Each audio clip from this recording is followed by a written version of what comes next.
একদিন একজন বড় আলেম আয়েশা বলে, হ্যাঁ হুজুর, আমি আপনার কাছে মুরিদ হইবার চাই, আপনার কাছ থেকে সবক নিয়ে আমার সব কিছু ঠিক করতে চাই, ঈমান আমল সব কিছু ঠিক করবার চাই।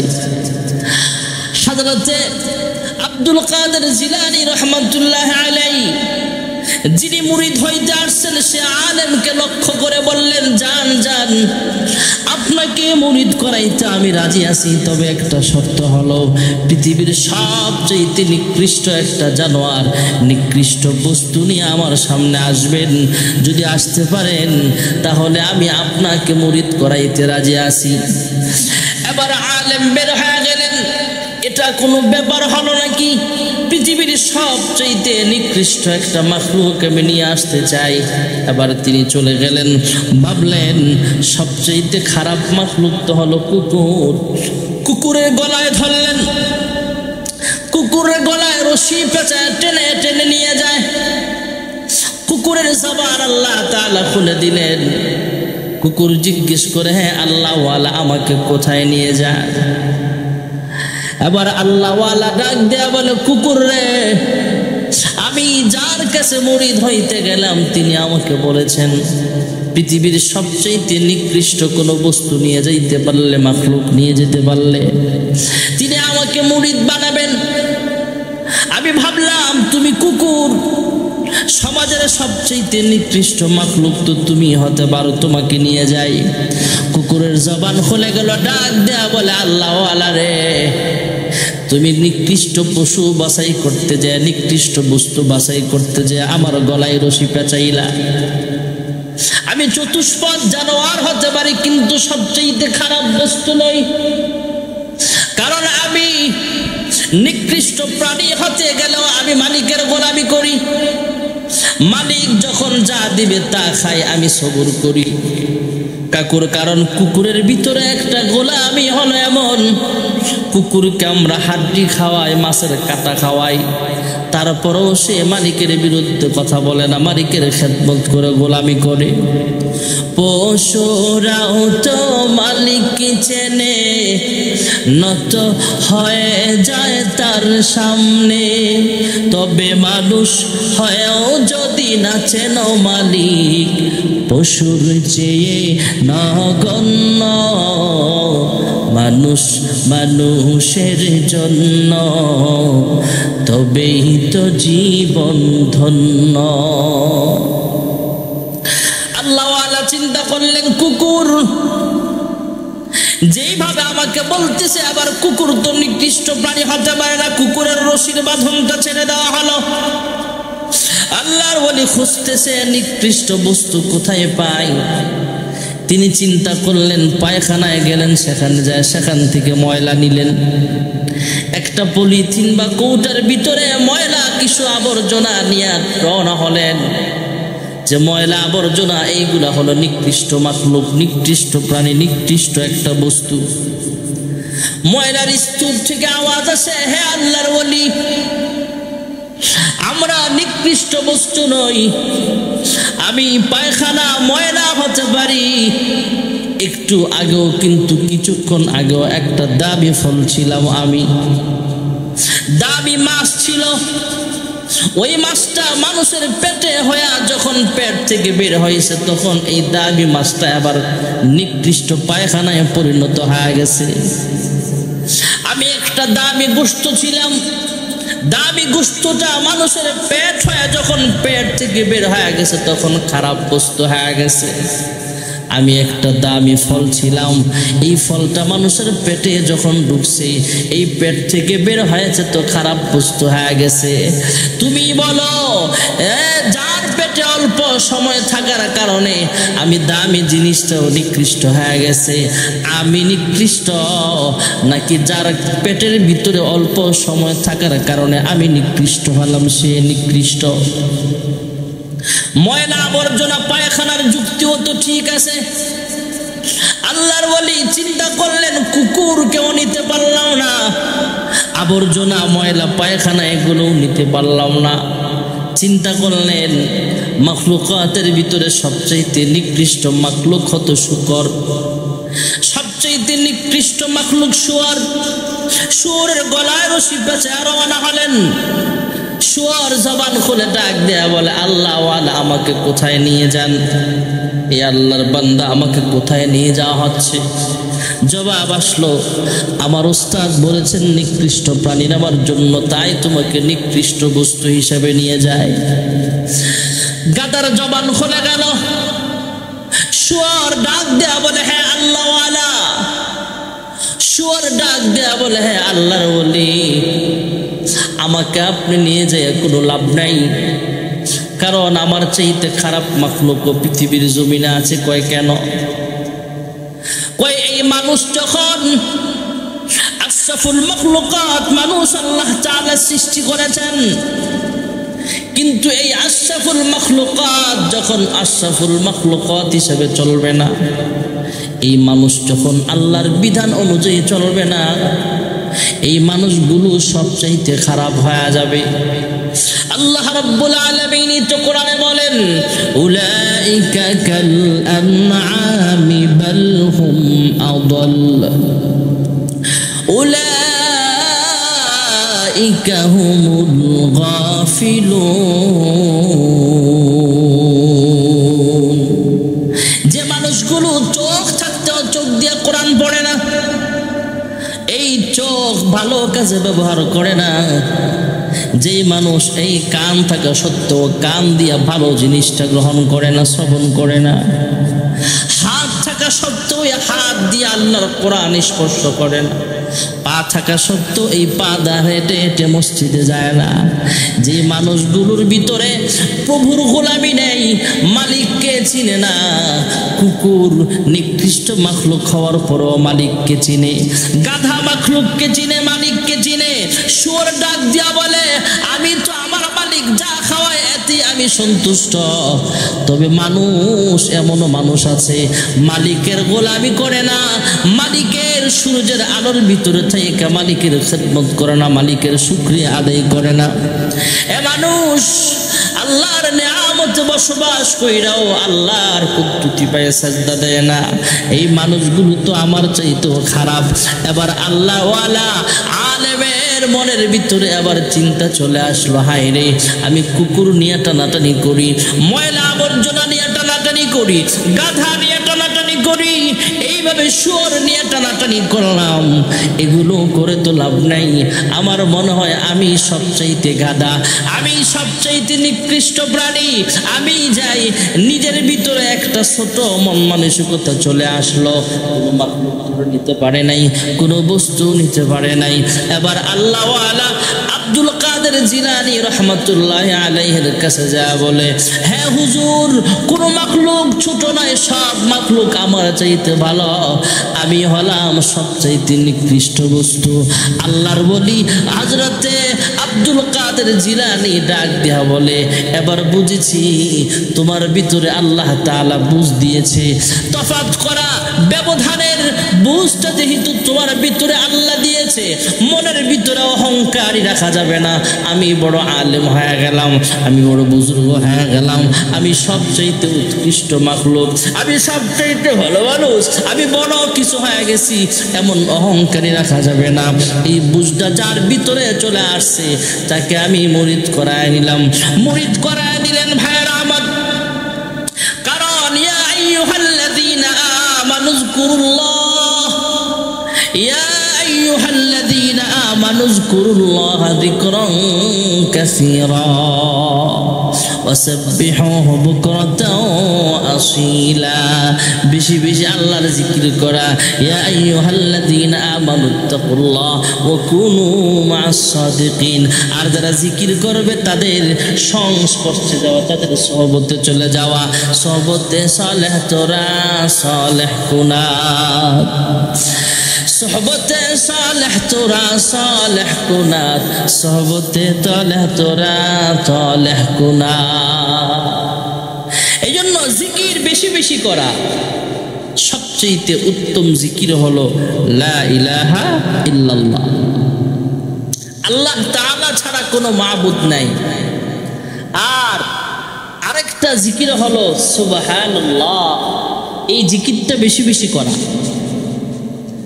সুবহানাল্লাহ অর্থ হলো আল্লাহ পাক। আমরা বলছি এই কারণে পাক হয়ে গেছে তা না, আল্লাহ এমনি পাক। সুবহান, কুরআনুল কারীমের একটা সূরার শুরুর অংশই আছে সুবহান। সূরা বনী ইসরাঈলের প্রথম আয়াতে আল্লাহ তাআলা আল্লাহর প্রশংসা এনেছেন সুবহান। সুবহানাল্লাযী আসরা বিআবদিহি লাইলাম মিনাল মাসজিদিল হারাম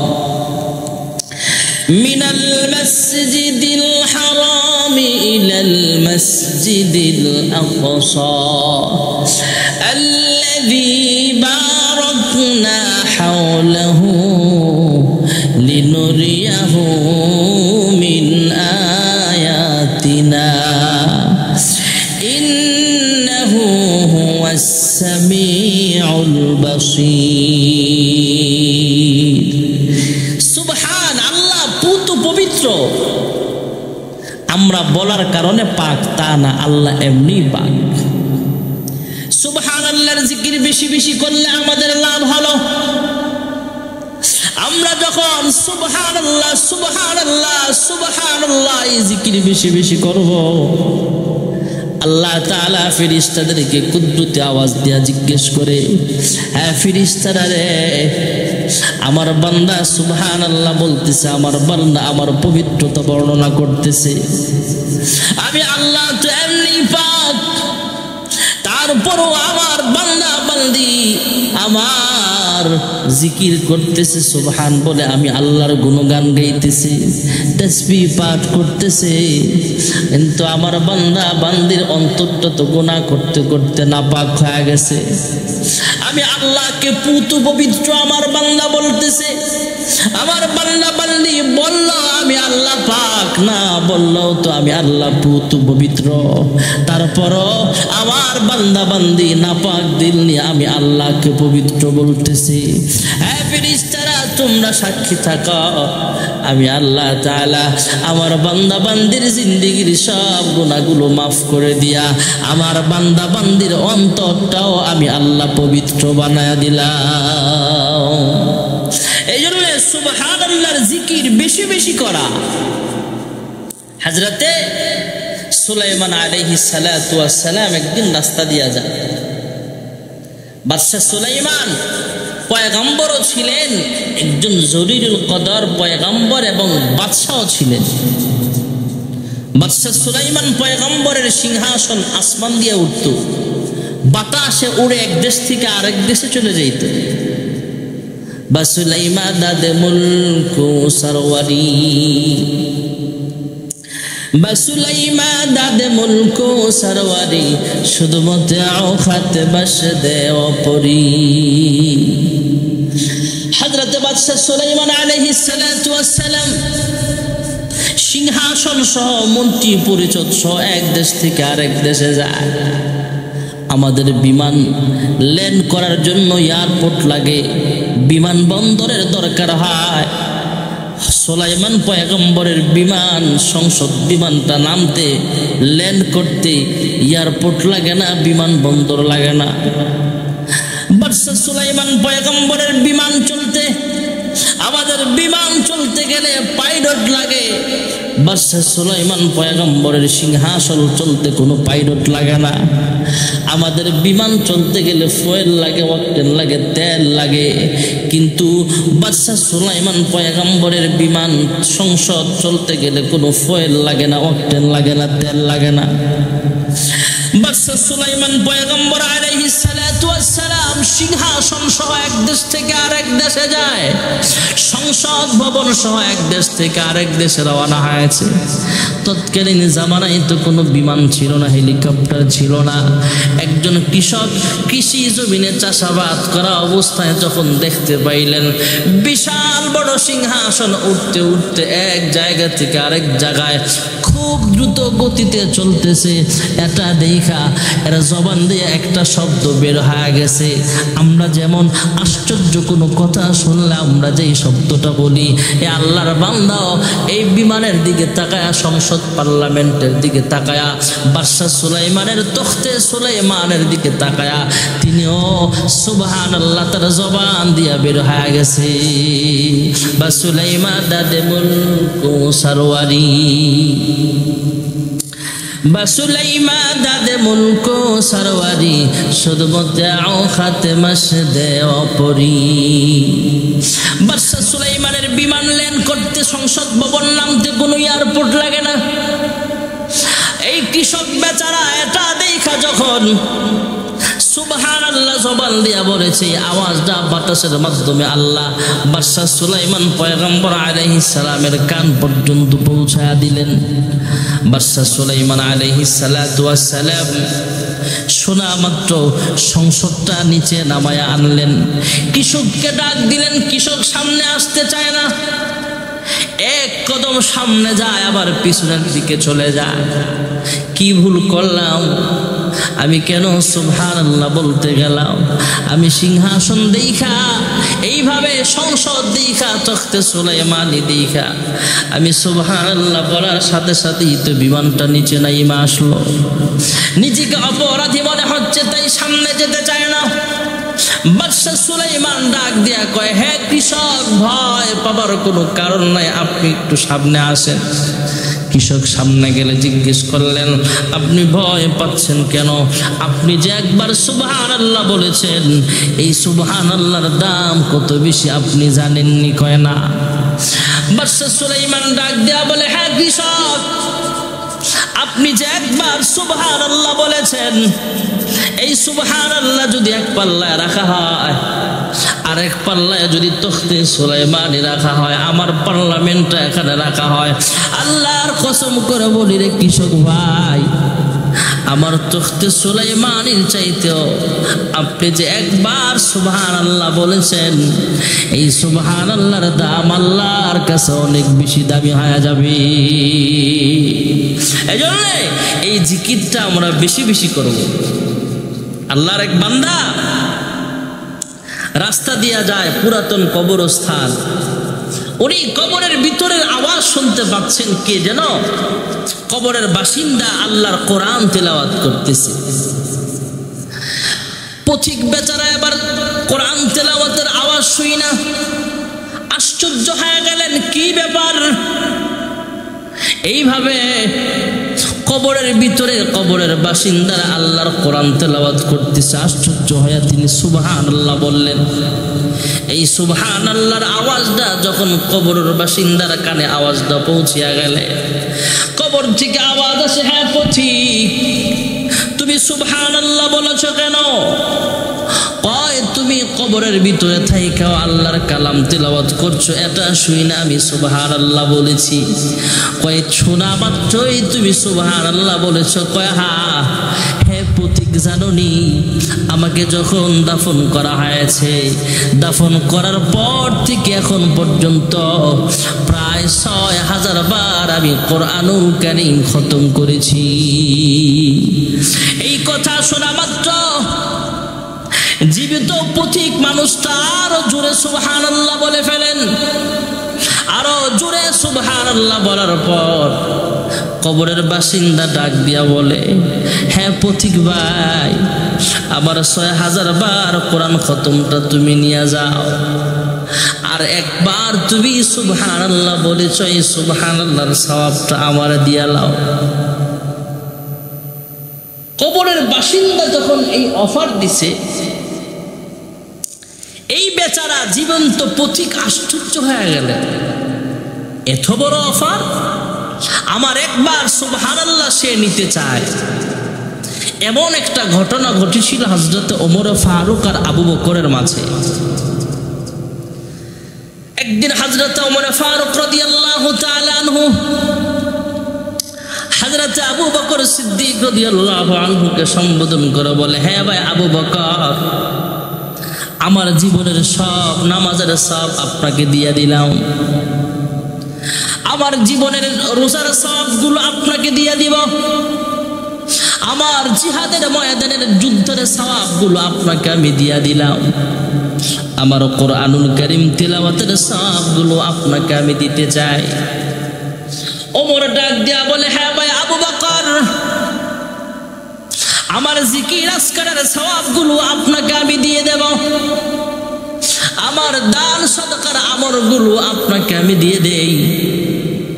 হযরত ওমর ফারুক রাদিয়াল্লাহু আনহু যখন বললেন আমার জীবনের সব আমল আপনাকে দিয়ে দেব, এবার আবু বকর মুস্কি মুস্কি আয়েশা জিজ্ঞেস করে, হ্যাঁ ভাই ওমর, আপনি সব আমলের সব আমাকে দিতে চান, বিনিময়ে আপনি কি চান? হযরত ওমর ফারুক ডাক দিয়া কয়, হ্যাঁ ভাই আবু বকর, আমি বিনিময়ে চাই হলো হিজরতের রাতে আপনি আল্লাহর হাবিবের সাথে গারে সুরে যখন রাত্রি যাপন করেছিলেন, ওই সময়ের সওয়াবগুলো আমি চাই, আমার জীবনের সব আমল আমি আপনাকে দিতে চাই। কারণ সাহাবায়ে কেরাম জানতেন আল্লাহর হাবিবের সবচেয়ে কাছের সাহাবী হযরত আবু বকর আর হযরত ওমর, এই দুইজনই তো আল্লাহর হাবিবের ইন্তেকালের পরে এরাও তো যখন ইন্তেকাল হয়ে গেছে আল্লাহর হাবিবের পাশেই তো শুয়ে আছেন।